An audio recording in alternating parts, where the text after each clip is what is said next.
Hoje a gente de volta, Salva Fonseca, por aqui e por aí, estão todos bem? Por aqui estamos todos ótimos. Hoje vamos falar o que acontece dentro de um grão de trigo, o que acontece dentro da farinha de trigo. Você sabe como é produzida a farinha de trigo e como é por dentro o grão de trigo? Não adianta de nada fazer tantas e tantas receitas que contêm a farinha de trigo sem antes a conhecer por dentro. Quantas e quantas foram as receitas que a gente já fez juntos usando a farinha de trigo? Você se lembra contar quantas foram? Mas nós fizemos isso sem saber ao certo como ela é e qual a sua função. A partir de agora, vou te ensinar qual é a função de cada composto deste dentro da farinha de trigo. Assim você nunca mais vai ficar sem saber o que está utilizando em seus vídeos, em suas receitas, e você nunca vai mais errar pães e bolos. E também para evitar todos os seus erros na receita, você já sabe, né? Antes de conhecer e saber como é feita a moagem dos grãos, você precisa e deve saber como é construída a farinha de trigo, conhecendo o grão por dentro. Então, gente, bora para essa aula fantástica?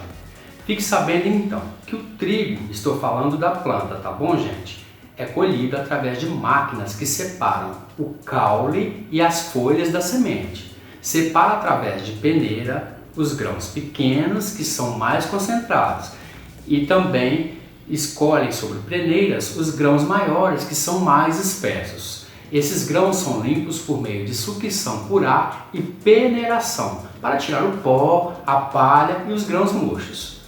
Os grãos são úmidos para que a casca amoleça e esse processo deve levar em cerca de 12 a 24 horas. Depois deste tempo é feita uma nova limpeza por meio de sucção por ar e depois o polimento do grão, para eliminar assim de vez o pó, sujeiras e depois de triturados e peneirados deixar a farinha bem mais branca. Bom, basicamente, o trigo passa por 3 processos até se tornar farinha de trigo. Primeiro é feito o processo de separação dos grãos maiores e dos grãos menores. Em seguida, o processo de moagem para deixar a farinha mais palatável e reduzi-la a pó. Por último, há o enriquecimento da farinha com ferro e ácido fólico. E se você não sabe o que é isso, no decorrer das aulas vou te explicar o que são esses componentes, tá bom? A partir daí, então, a farinha já está pronta para ser consumida. A farinha de trigo comum também é obtida do endosperma da semente, porém na região mais próxima ali da casca. Por isso, ela tem aquela tonalidade mais escura e é um pouco mais grossa. O seu uso na panificação e confeitaria resulta nos produtos feitos e assados que possuem um miolo mais escuro, massa um pouco mais grossa e a casca menos lisa. É por isso que seus pães não ficam brancos, entendeu agora, né? Esta farinha é muito usada para a elaboração de produtos integrais e é proveniente da moagem de todo o grão do trigo, ou seja, da casca, do germe, do endosperma e tudo. O germe de trigo vem da moagem da parte reprodutiva da semente. É rico em lipídios, já te falei, gorduras, e as vitaminas que são B e E. Todos os tipos de farinha podem ser classificados em farinhas fortes e farinhas fracas. A farinha de trigo forte é aquela rica em proteínas de ótima qualidade e que por isso produz massas bastante consistentes. Para você entender, para uma farinha de trigo ser considerada forte, ela precisa possuir entre 10 a 12% de proteína.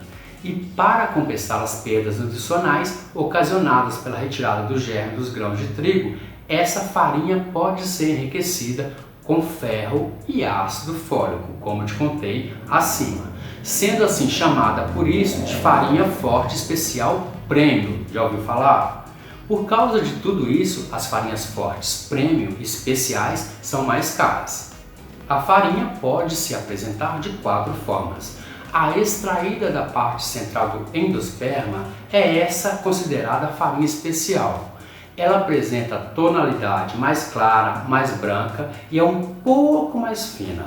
Os pães feitos com uma farinha de trigo extraída dessa parte do grão de trigo ficam mais macios, com miolo bem mais claros e a casca bem mais lisa.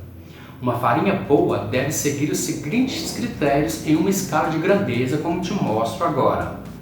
Ela precisa então possuir, gente, presta bastante atenção.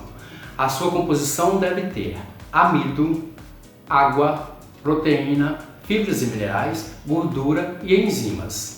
Não perca as próximas aulas, pois falaremos com mais calma sobre todos esses elementos contidos no grão do trigo e depois contidos na farinha de trigo depois da moagem.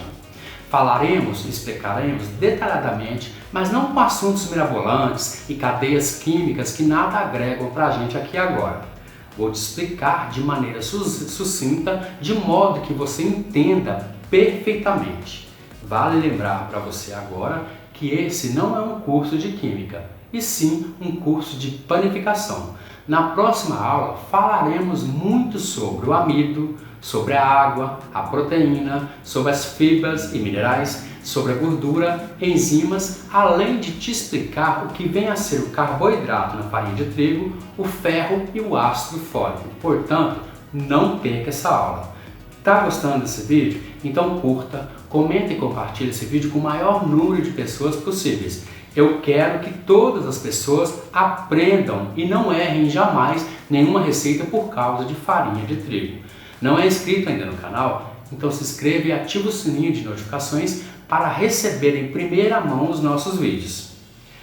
Bom, se você já é inscrito, continua aí que vai ser melhor ainda. Sendo assim, te espero em breve do lado de cá. Até lá!